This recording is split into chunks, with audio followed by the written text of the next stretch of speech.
Hey, here we are. David Barrett here from Entertainment Getaway TV, the YouTube channel where we cover the Bay Area and beyond. And right here before me is Roxy Roller, aka Twiggy Pop. Yeah, hey baby. And you gotta walk in talking. And he also is known for putting on shows with your production company, Presents. Chrome Spider Presents. Yes. Many great shows at Store Club that I can remember. And Keep doing it, still doing it. Free yeah. shows.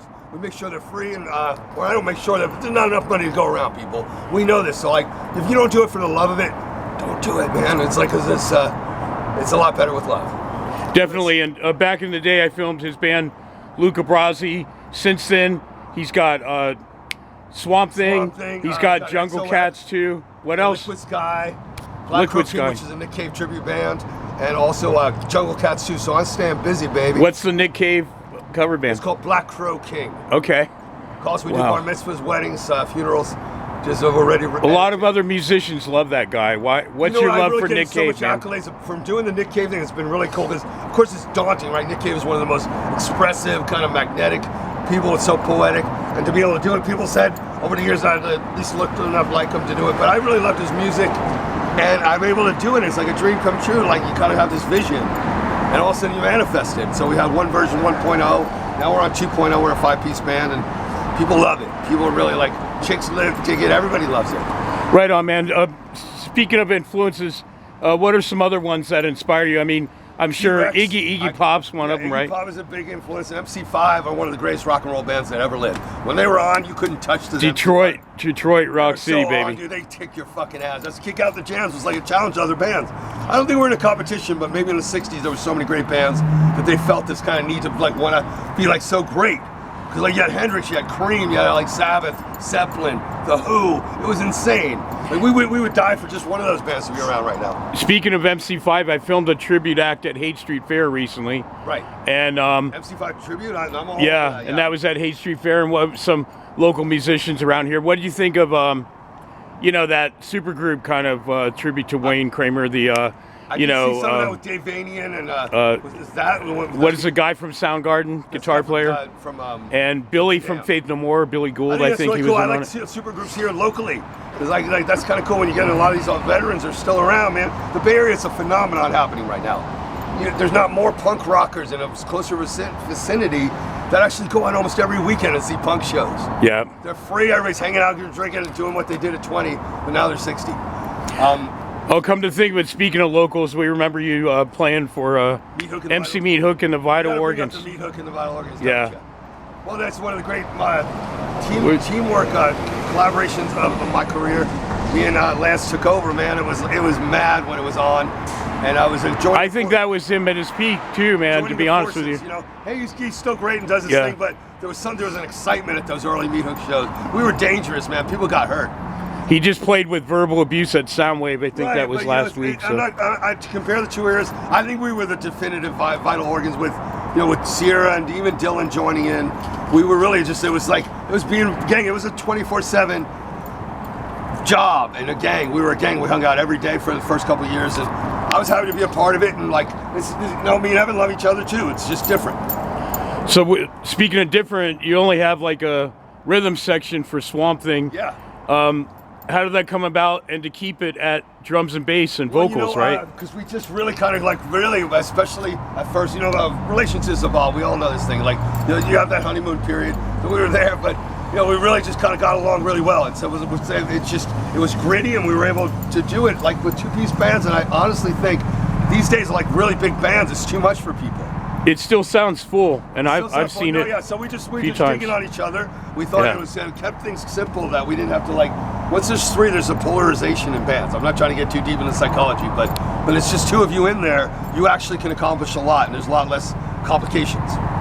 Definitely. Let's get back to another project. The girl you hooked up with to do this, Emily. You're bouncing around, bro. I'm just trying to keep Young up. Cat. I mean, that was a surprise to you going from the hard punk to like something else. Mix it up, man. Yeah. You know, diversify your skills out there, people. Artists in the 21st century need to be like, you know, back in the day, somebody could sing, they could dance, they could do comedy. You know, and I think we need to be able to be versatile because there's the market. There's not enough to go around, man.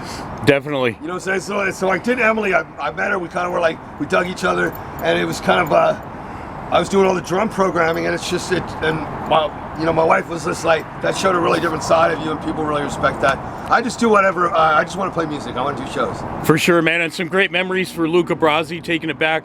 I know you guys could probably see some stuff on YouTube or we were stuff. one of the hardest working bands in the West Coast. No doubt, man. For a couple of years, and I told you, I heard of Luca Brasi, and you know what? I had some other health issues out in New York. Great shows with Joe and Step Up and Black Dream with Vlad. And Joey's still doing shows. You yeah. know, me and you are still doing shows. And Vlad too. And Black Dream, they're still going too. Me, Alexi's kind of been in a relationship that grew over years. Those guys are legends. They're kind of consistent. Some of the good guys in rock and roll. Yeah, we love to bring up our Bay Area scene because it's been going for a while and will continue. And you got anything else coming up? Any shows coming up you want to promote? I got tons of shows coming up, man. We have a show tomorrow, so I don't know if you can get this up tonight. But we're doing a show over at May's Oyster Lounge. We've got to get you guys into one of those shows if you want to play. Right on. We're talking about the 31st. But and then next week we're doing this thing at Tequila Mockingbird, okay? This is an event. You want to have some fun. Friday night rocks at Tequila Mockingbirds. I'm telling you, man, those shows have been happening every time. There's a feel-good vibe in the room, and all the bands are supportive. And, it's just the right size room to do it. So if you haven't checked out Tequila Mockingbird, that's one of my monthly events. I do 2 Yeah, Mitch from Circle of Ruin. Yeah, exactly. Yeah, he bartends there, gets some bands out there. Yeah, so we got to get this out there too. What about that spot on Haight Street?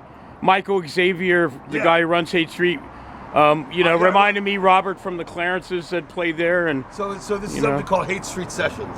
It's in the Haight Street Haight-Ashbury Free Medical Building, which is like very iconic, where alternative medicine started. It's a lot, dude, man. I'm trying to bang it all out. So we did this thing, and we caught COVID. Ron Greco lives across the hall. He's going to kill me for mentioning him. But we live together. We should have a reality show over there. But so I had the space, and I'm like, there's people outside. They're feeding the homeless every other day. And we're community building. So I said, this is not going to be a private residence. Let's turn it into a performance space. And I brought live music, parties with bands back from the grave in San Francisco. Nobody was doing it for about 10 years. And this is very historic. They became very iconic shows.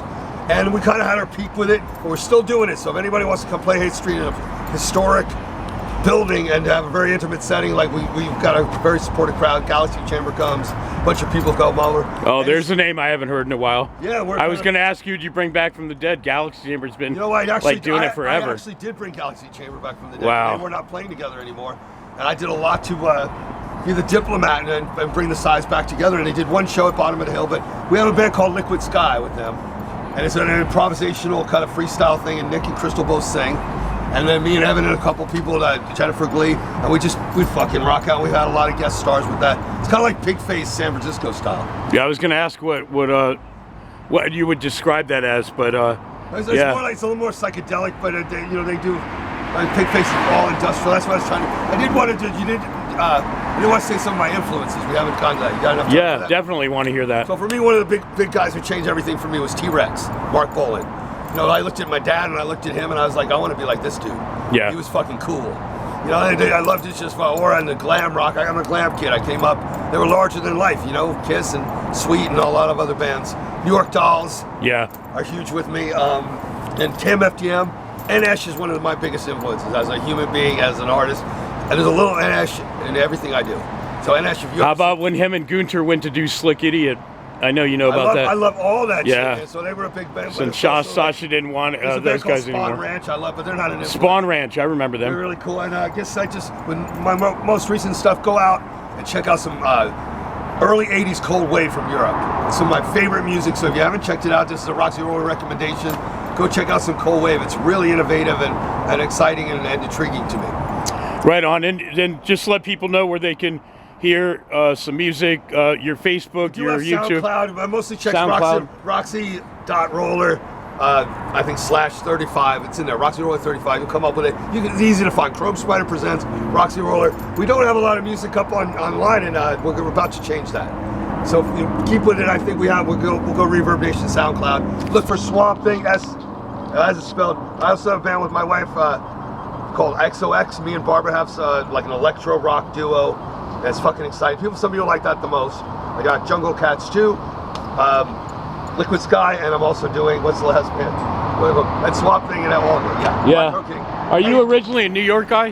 Hell yeah. From New Okay, York. so give me some background on your New York Okay. coming to Cali and what made you make that move. The Bronx is like, you know, it teaches you gotta better know who the fuck you are. When you walk out your door, you know, when you're 4 years old, you know, those kids are gonna razz you, they're gonna tell you everything, they're gonna beat, they're gonna throw rocks at you. They don't give a fuck. You got New York to make you tough, makes you real, you know, but it's also like, you don't have to give a fuck how anybody feels. And out here, everybody's like, I wanna know how, you know, this whole California thing. I'm not gonna try to diss on it. So New York was like, but I did see that they were also assholes. And I didn't want to be around assholes that much anymore. So like in New York, they were just hard and mean. And I just kind of came out to California. I thought it was a more expressive, more positive, more spiritual place. Even though I'm from Florida, a lot of New York bands influenced me, and I'm going to name about 5 to 10 right now. Okay. Ludacris, Yeah. Crumbsuckers, Agnostic Front, you know, Anthrax. These are this. No, that's not them. Who's all that? that. That's basically New York hardcore, Cro-Mags. Cro-Mags, you know, all the old school New York hardcore, man. These are the signs of the times. Yeah, so there's nothing like that scene to me, man. I mean, CBGBs is one thing, but man, seriously, that. Did you get to go to CB's when it was happening? No. I want to ask you, what do you think of the movie, the Hollywood movie, the Alan Rickman? See, I don't watch movies. Okay. I live a movie. I think they did good by it. You know, like I think sometimes I see it, and it's just like with movies and stuff. We don't need to get into it, but I would say that it's not. Once you kind of got to see the whole thing, you see through it. It's not real life, and so like that's what turns me on is real life and genuine people spanking each other, they're loving each other. Here's another New York favorite of mine. Yes. The Talking Heads. Stop Making Sense. Yeah. Love that band. Yeah. Were they from New York? I don't know where they're originally from. Yeah. Yeah, there were CBGBs all the way in you know, the Blondie, thing about that really depressed me about Dead the early, Boys. I want to say a little bit more about the early like hardcore. They were serious. Whatever this Hot Topic shit or whatever people are into, it's nothing like the original shit. It was a statement. Yeah. I see dudes fucking hit their heads against the wall and just look at you, enraged. Like, you know, they were feeling this passion of life and the fucking uselessness of it all and just getting caught up in that thing. But if you didn't break your arm or get a cut at a show, you didn't have a good time. You know what I'm saying? You had to bleed for it, and they loved it. And I was feeling I didn't really like hurting myself that much as they did. But I hung out with some skinheads back in the day, and you know, I just feel blessed that we were able to see rock and roll when it meant something. Definitely. They were heroes, and there was a rock and roll culture for us to live in. That's why I'm a righteous Reverend Roxy Roller of the Church of Rock and Roll, because it was my template. So it gave me something to believe in. It gave me a lifestyle, sexuality, lingo, you know, like we just live, and it really identified our youth, and here we are still living it. Yeah, you definitely eat and breathe it, man, and you're a staple in the Bay Area scene, and it's an honor to have you on the show and have you contribute to what we do, man. Mannequin Planet, Roxy Roller, Mannequin Planet, you know, both been going. the Pups with Troy, longer than me with everything, it's been man. Start and stop, but Mannequin Planet's been around forever. Right on, man. Well, thank you for the support, brother. You, man. We'll go back to Lane Splitter. Let me give one more word of advice. Love it. Don't do it if you don't love it. I don't say don't do it, but like love your art and just live it, believe in it, and do it, and dreams come true. Yeah. No doubt, man. Thank you.